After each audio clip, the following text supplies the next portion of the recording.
Hi, welcome to my YouTube channel, Lockdown Literary Club. I'm Sanjana and I am too lazy to do book reviews this week and edit them. I'm doing this last minute. Usually I record around Wednesday or Thursday, give myself a few days to not look at the really long videos and then edit on Sunday and post it on Sunday. But this has only been 3 weeks. I don't know why I'm talking about it like I already have a routine. This week I was just lazy and there's a lot going on at home, so I thought I'd just do a short video where I don't have to edit too much, hopefully. So anyways, I actually wanted to talk about something still book related, which is, well, three things. One is, why do we buy so many books? More books than we ever can read. Because I don't know if you guys have this problem, but my bookshelves are always filled with books I still haven't read. And some of these books I'm never going to read, but I literally cannot throw them away. And I usually give away the books I've already read and don't like, but I can never part with the book I haven't read, even if I know that book is bad. I just can't get rid of it. So I want to talk about that. And the other thing was book swap, which has been going around, and pyramid schemes, and how those two are related. So let me just talk about book swap first. So book swap, 2-3 years ago, friends on Instagram have reached out like to see if I would be interested in being part of the book swap.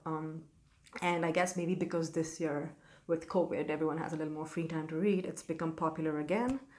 And again, I got a lot of requests for it. And I didn't sign up to be a part of it. I don't know if I offended anyone by doing that. I'm sorry. But there's a reason behind that. But all the more power to you. I'm not here to criticize it though. I'm just wanted to give you guys more information about it so you make more educated choices in your life. So book swap is basically, if you want to be part of it, someone reaches out to you saying, hey, if you buy a book and send it to a given address, then you will receive books in return. So I think expectation was that you receive 36 books, but most people I know, I think, received around 15 to 20 books. And I'll explain why that is. There's two reasons I didn't actually sign up for book swap. One was that I have a lot of books, more than I can read. But I think when you're sending someone a book, you tend to send them something that's popular or generic because you don't want to give a really niche and subjective recommendation and have them not like it. So even I would do that. I would probably give, even if I recommend a book, I'll try to find something that's not necessarily too personal to me, but something that I know anyone would like, even if I don't know this person. So given that, I actually own a lot of the popular books and the classics. I am generally the person who's always looking at 100 books you should read before you die and then purchase all of them. So I already have all the books that in those lists. So I knew that I prefer recommendations from people I know and people that know me and know my book taste. I didn't want to be part of something where someone I've never met gives me a recommendation, someone that doesn't know me, because it's just going to be another book on my shelf that I don't read. Or worse yet, get a copy of a book that I already have, and then I don't know what to do with. I recently had to give away copies of like the Da Vinci Code because I had somehow ended up with 3. And I have like 2 great expectations. So it happens even without the book swap. So if I join, I know for sure I'm going to have multiple copies of the same book. So that was another first reason. But a little of a reason, which I think you guys should know about, is book swap is a pyramid scheme. Generally, it's not advisable to partake in a pyramid scheme. And as an economics student, I can't justify being part of it. Though my family in the early 2000s and my grandma still are part of the Amway organization. If you guys know about Herbalife or Amway, or is it Mary Kay, the makeup one? All of these are pyramid schemes, are multi-level marketing schemes and pyramid schemes. So it's not a judgment, it's just an economic model that'll never work out. So let me explain how pyramid schemes works. Maybe I'll put a diagram here so it's easier to explain.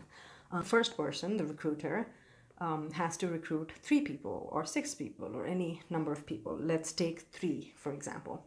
So if you recruit 3 people, then all those 3 people have to recruit another 3 people. So that makes it 9. And those 9 people have to recruit 3 people each, which makes it 27. And it goes on like that. So basically, how you're getting paid is by the number of people you recruit, and making sure the people you recruit other people. And the moment they stop recruiting, you stop getting the money or the returns back. And that's problem A. And problem B is that at some level, you're going to run out of people to recruit. If you start with 3 people, around the 21st or the 22nd cycle, you run out of people on Earth. So how BookSwap work is that if I'm point A, I have to recruit 6 people. And then I give them the address of the person that recruited me. And then also tell them they should recruit 6 people. So when they recruit 6 other people, all of those 36 people, because if 6 people recruit 6 people each, it's 36. So all of those 36 people are given my address and told to send a book to me. So that's how I would end up getting 36 books. The reason if any of you are getting less books than that is because the 6 people you've recruited have not managed to recruit 6 other people, or you yourself haven't managed to get 6 people. So you can work it back. If you got 18 books, either you recruited 6 people and all of them on average recruited 3 people, or you recruited, I don't know, other multiples of 18. I think just multiply those and you'll get it. Those are the averages. So that's how BookSwap work, which is exactly like a pyramid scheme. And it falls apart because, so if someone recruited me, I recruit 6 people, someone else, then 6. By the 10th time that's done, we run out of people on Earth. So you don't have people to recruit anymore, and you will not get, so the 12th cycle of it will buy books, but will not get a book in return. So yeah, that's a minor lesson in economics. So the reason I wanted to talk about this is because A, you should know what a pyramid scheme is, and that BookSwap is a pyramid scheme. And if you still want to partake in it, that's fine, because the worst thing that's going to happen is you buy a book for someone and you end up with 1 book. So that's fine, as long book for a book is not a bad deal. And if it's getting you to read more, hooray. But the reason you're doing this is that you expect 36 books out of it. I just want to say it's unlikely, because for each cycle of it, people fall off. So the people on top, the people whoever started it in the first cycle of it, is the one who's probably going to end up with the 36 books. And as you go down, as we get to the base of the pyramid scheme, so you get back less and less returns. And that's the point. So as long as you get in, as long as you're the first one to start it, you're definitely going to end up with all your books. And it's not sinister. BookSwap is not sinister. I think that the idea behind it is that you read more, and it has gotten a lot of people to read more. So I don't have qualms with it. I just wanted more people to be aware of pyramid schemes, because a lot of people get duped pretty often into pyramid schemes and Ponzi schemes, which are a little bit similar, but not quite. It's not a high investment pyramid scheme. So, and on the best case scenario, because it seems like most people are still getting 15 to 20 books, you get high returns at this point. But I don't know, a few years from now, maybe not so. So take it carefully. Oh yeah, so the other thing I wanted to talk about is why all of us always end up with more books than we could ever possibly read. So I've always had this. I've had books that I've had for like 20, how old am I? Okay, 15, not 20. 20 is long. 15 years or so that I haven't read, that I have no intention of reading, but I'm never going to get rid of. And I keep buying books. Like this year itself, I've bought a lot of books, and I know there's like 30 to 40 books I still intend to read this year. And that didn't stop me from going on Amazon like 3 days ago and ordering 20 other books, even though I know I have no time to read them. And this is at the breakneck speed of reading 10 books a month. I still will not get through all the books I've ordered for this year. So I wanted to find out why we do this. And so I went down the Google, Wikipedia, YouTube wormhole to figure out why is it that we have more books than we could possibly ever read.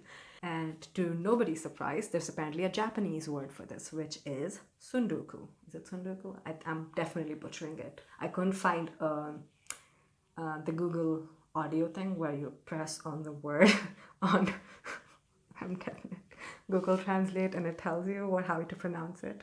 I didn't look hard enough. I just did a quick search and it didn't show up on my homepage, so I'm just assuming it's not there. It's definitely going to be there. I'm just lazy. As I said, the theme this week is that I'm lazy. So Nuku means having more books than you're ever going to read. And this is true a lot of people. Like I see with people with huge like libraries, and I know for a fact they haven't read all the books there.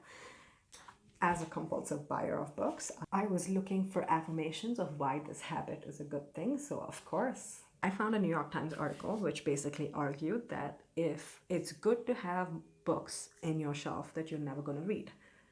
So if you only ever owned books that you read, then that is admitting that there's nothing else for you to learn.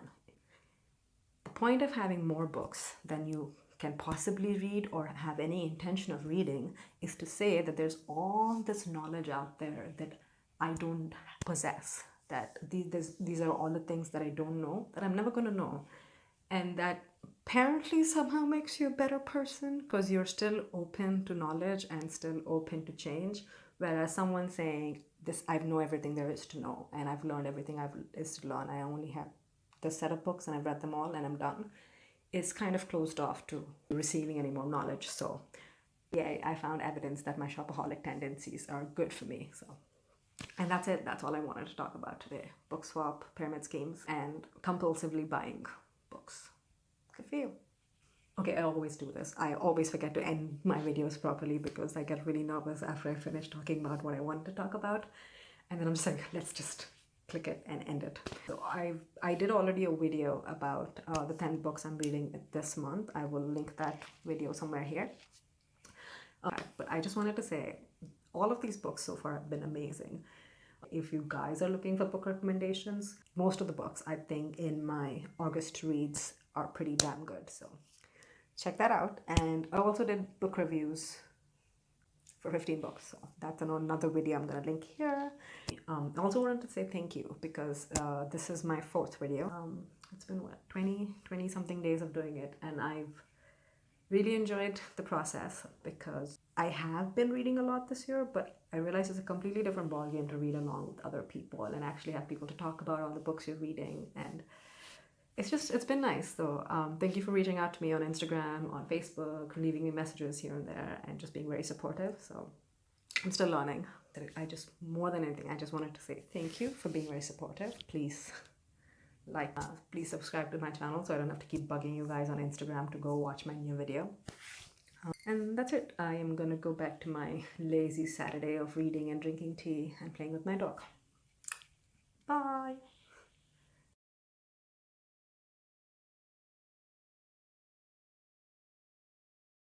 Elio, no, back off. అది కింద పడిందో నీకు పడిపోద్ది ఇవాళ. ఇట్రా ఇట్రా. What are you doing? You can come here and sit if you want. No? Okay, stay. Okay, you can't just... No, stop licking my... Ah! Can you sit on the side? No, you can't sit on my lap. Okay, thank you. You're just gonna sit in the corner and judge me? I'm not letting you out. I'm gonna sit on the other side of the door and cry. That's no fun. And this mic will pick up your whining. Stupid! You bullshit! Okay, go away. Let's start this. How do we say hello? Do you know how to say hello? I always get nervous saying hello. Hello. Hi.